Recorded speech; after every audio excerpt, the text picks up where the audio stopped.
A small but critical piece of American history is here in Kentucky.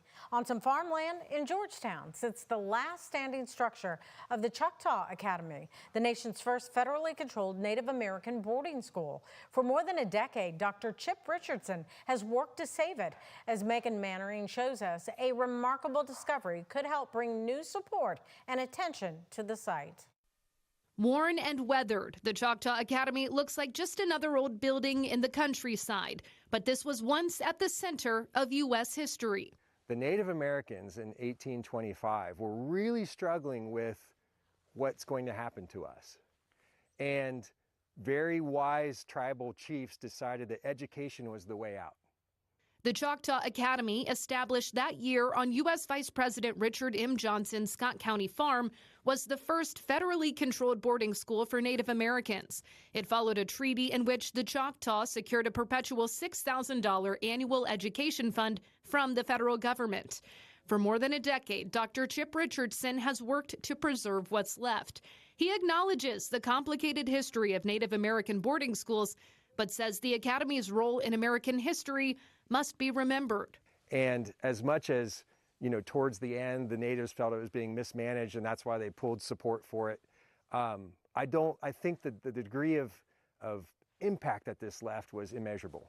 The building you see here would have been a dormitory, but Richardson says his latest discovery isn't about a structure or a thing.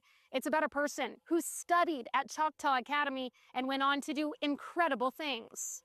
In 1842, a Native American by the name of Joel Barrow actually was accepted to Transylvania University. Now, he chose a course of study in medicine and graduated in 1844.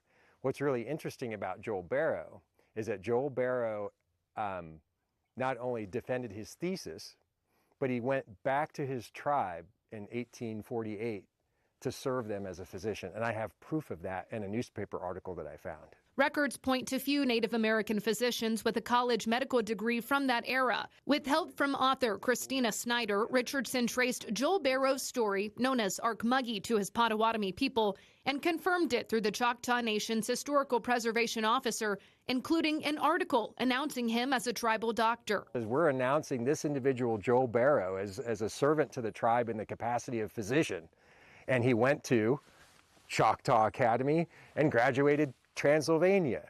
I mean, there's no question we're talking about the same person at this point. Richardson says Barrow may be the first indigenous college-trained physician in America and deserves recognition. What we're doing right now is we're trying to get the state to recognize Joel Barrow through legislative resolution.